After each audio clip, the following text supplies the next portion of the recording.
Spending all day, every day with little kids can become exhausting and chaotic pretty fast. If doing that all day feels heavy most of the time, then this video is for you.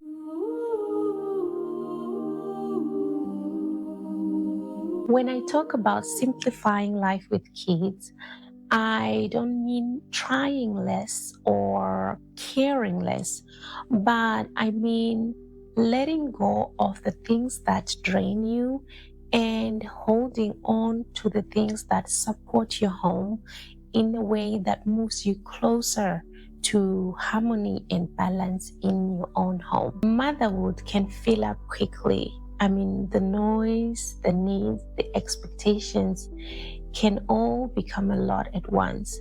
But sometimes you can get the feeling that maybe it's the kids, but usually it's not. It's just the expectation to fill up all those roles all at once. So today I'm going to do my best to help you slow things down. These are some of the tips that I've used in my own home, and I've seen some really positive results, and maybe you can start applying it at the beginning of this year and get things rolling. For those watching on YouTube, I'm going to put a link in the description for the blog post I made about this on my website. If you're a reader, you can go and read it. You can copy what you need and save it on your own phone for reference. My very first tip is to have a little less stuff. When you have less stuff, less toys, and less clothes, it means less decisions for you and the kids. And I think it just eases the mental load on you as a mom and all the tasks that you have to do. Because I heard a lot of people talking about decluttering before, and I was really skeptical. But once I tried it myself, I try my best to always declutter every now and then, because sometimes you cannot even imagine the amount of things that just load up, especially, with kids in the house. Every now and then you will be refreshing the toys or getting the new toys.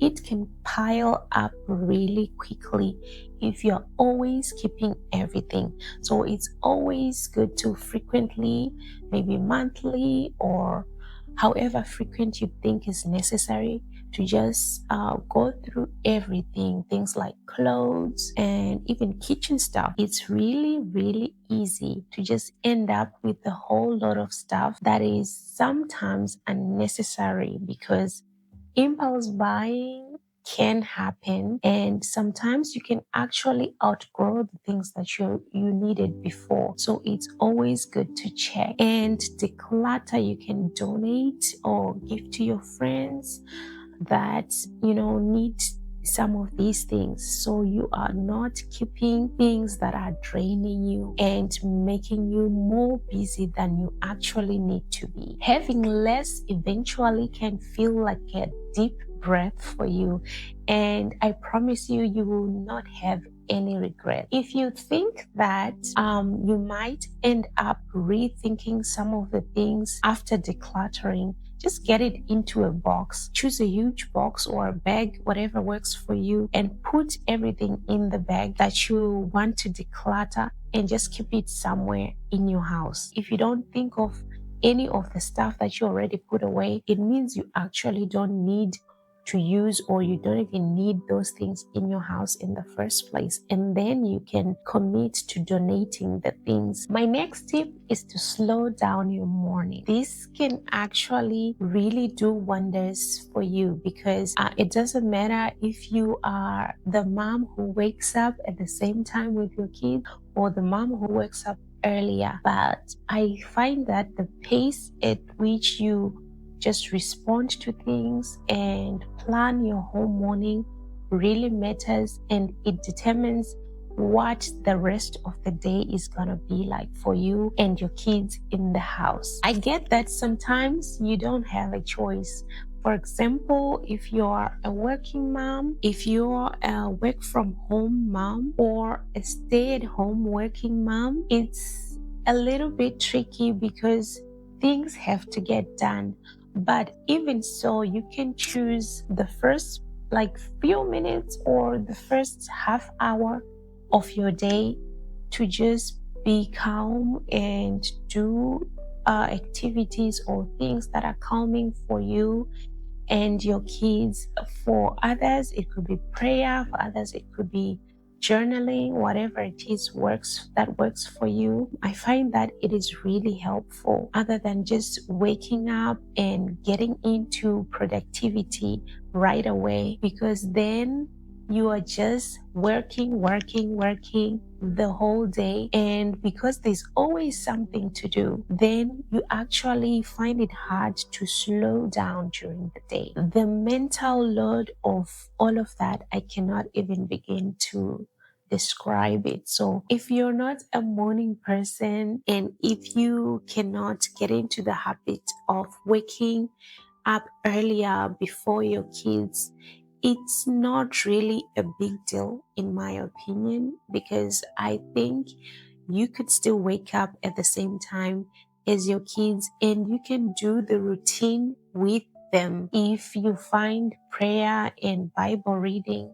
calming in the morning, I think it can still be calming if your kids are around. Maybe they wake up and they're fussy. It's about how you respond to them and how you manage that situation in the morning that determines also if it's going to be a calm day in the house or not. So it's always best to choose peace before productivity whenever you can. This next tip is actually for myself and is to not do too much. I am the type of person that is really energized by getting things done. I like getting things done. So sometimes I get into the habit of doing too much, and I am guilty of that, but it's not always the best solution, because how we use our energy as moms is really very important. Sometimes the feeling that you're getting that you are behind is not real. It's just that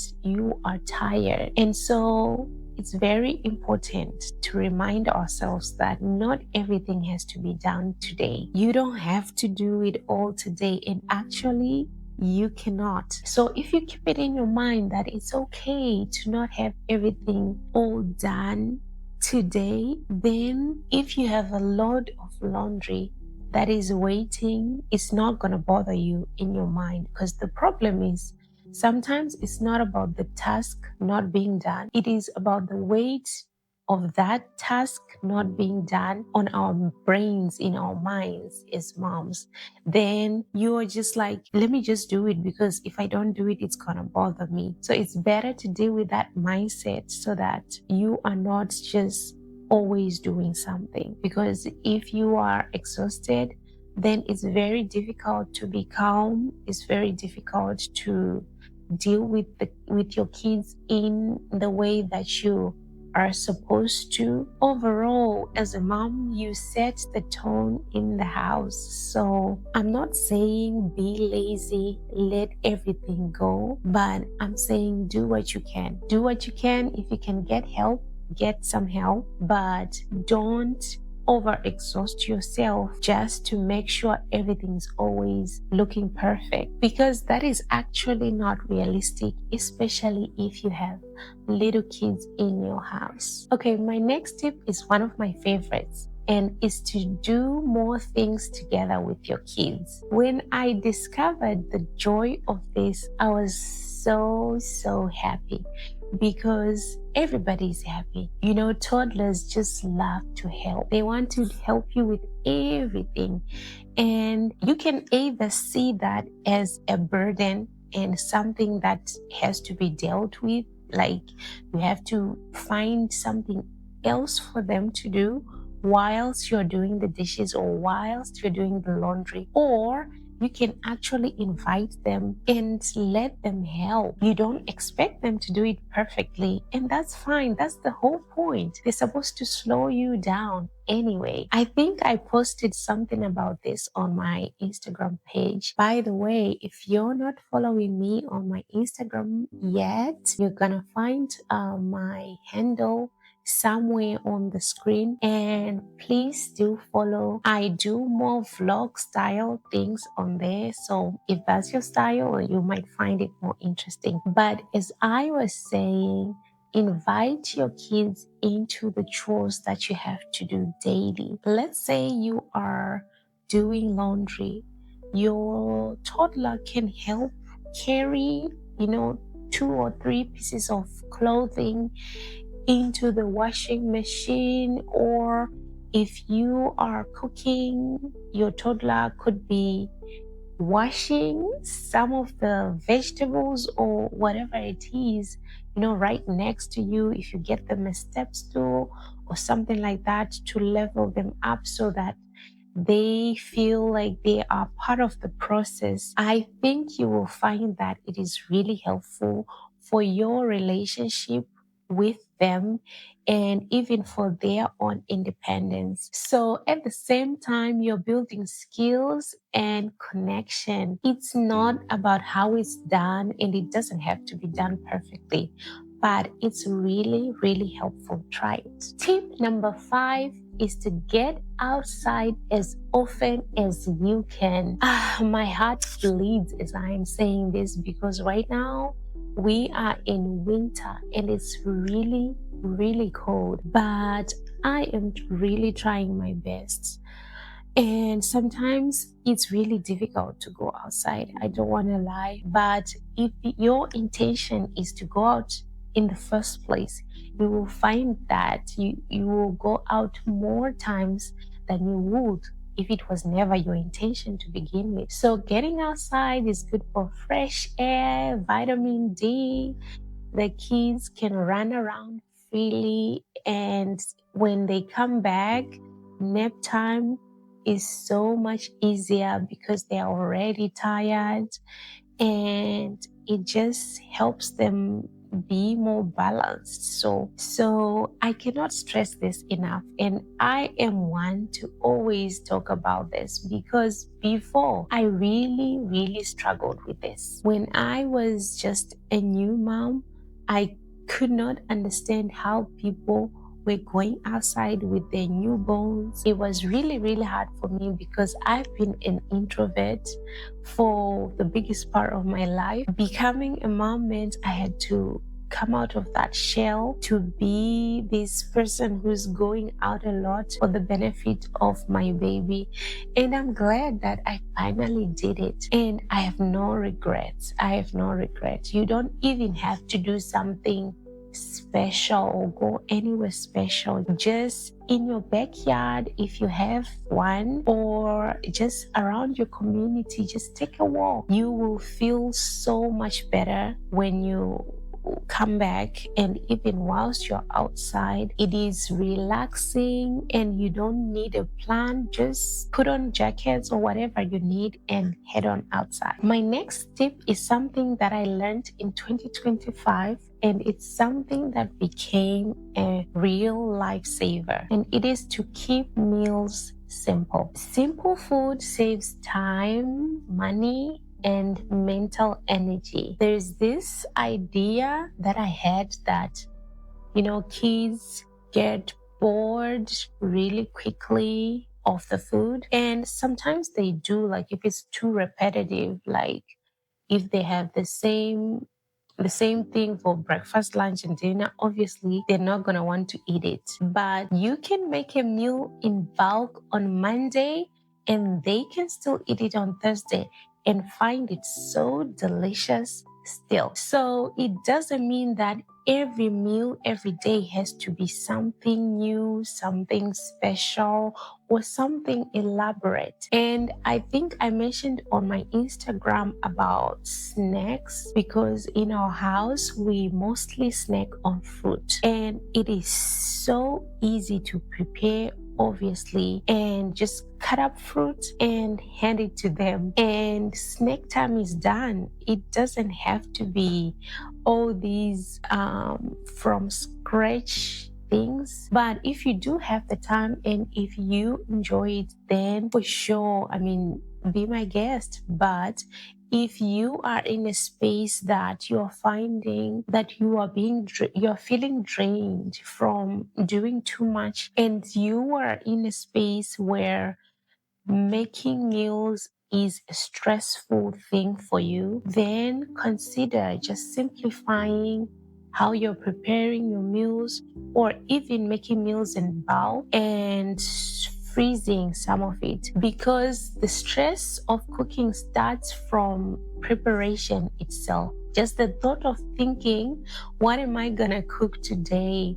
And then you have to figure out if you have all the ingredients. If you have a missing ingredient, then maybe you have to change the plan, or you have to go out and find that ingredient. It's just too much work. If you have a plan, meal planning is also another game changer, because you already know what you are going to make for the rest of the week. And so you can buy all the ingredients at once and make sure that everything is already set for the week. If you're going to make beans, you can boil them before and then just freeze them. And then on the day that you have to make them, it's an easy task. So things like that can really simplify your life. For someone like me, you will find that cooking becomes much more enjoyable when it's not stressful. Tip number 7 is to encourage independence in your kids. You do not have to do everything for them. And actually, when you do, you're crippling them of the confidence of them discovering that they can actually do it for themselves. There is a lot of things that we already have to do for our kids. I made a rule in my home that once you are able to do it yourself, then you're gonna try first. You're gonna try first to do it yourself. And then if you can't, you can ask mama for help. And mama is always there to help you. Sometimes I will hear my toddler say, Mama, can you help me with my button? I tried my best.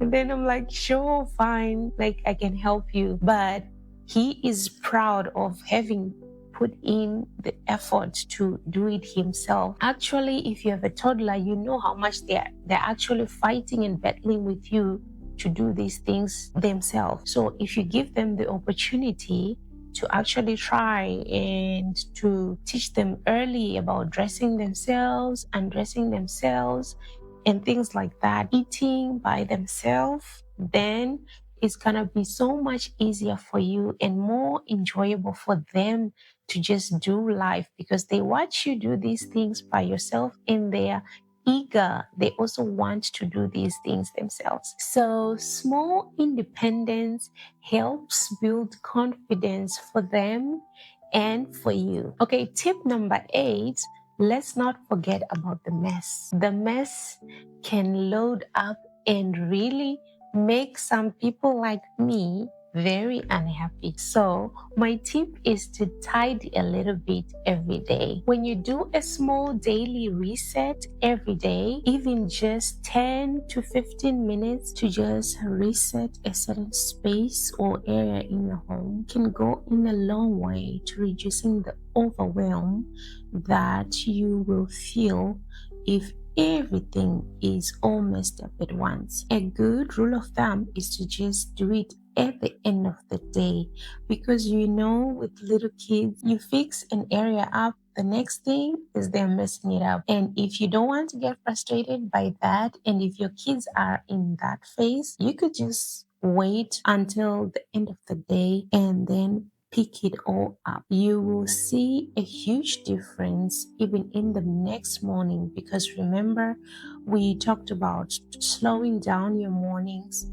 And if you're waking up to toys everywhere, it's hard to have that peace and calming morning to help set the tone for your day. So the aim here is to maintain and not to have it looking perfect. So you find the balance between maintaining your home and not doing too much, because also if you are going around saying your kids played here and then you're going around after them picking up every time, guess what, you're going to be going around all day, and they are going to start expecting you to do that for them. So at the end of the day, you can make it a fun activity to pick up the toys. You can do a song and everybody gets to pick up, and you will see the joy in them to want to join in and make it a habit for everybody. It's a win-win. And speaking of routines brings me to tip number 9, which is to create a calm evening routine. So for me right now, as a stay-at-home working mom, I have a role where I'm supposed to kind of clock in, clock out whilst I'm still at home. When I don't have that routine, that after work routine, then it's a little bit hard for me to change my mindset from, oh, work is done and this is done and now it's now family time. So it really helps to have some sort of routine for the kids to look forward to at night. And for most families, if you're a stay-at-home mom with a working dad, then it means the kids are excited for dad coming back home, and they're excited that you are done with your tasks, and they just, you guys are just having family time. It's also helpful to have a consistent bedtime routine. One big mistake I made when I was a new mom was to include bath time as part of the bedtime routine. It just never worked for me. Some days it was just better to have it in the morning, to have bath time in the morning or during the day, depending if we're going somewhere. And if my baby didn't have his bath again at bedtime, then it was kind of like breaking the routine and it became a burden. So my suggestion is to include only the things that you are sure you can do every single day, because you have to be really consistent with it, especially at the beginning, so that the kids get used to it. And when it starts, they just know it's time to sleep. So it's also kind of helping them with sleep training. I don't want to say sleep training because this phrase has gotten a bad rap, but it helps them know that it's time to sleep, and they fight bedtime less because they know what to expect. And like I said before, routines bring comfort to the kids. So it could be something like reading a book, singing a song. I sing the same song every single night. And when I start to sing it, everybody knows it's bedtime. It's time to sleep. So the bedtime battles are almost non-existent, even though they can still happen, and that's okay because kids will be kids.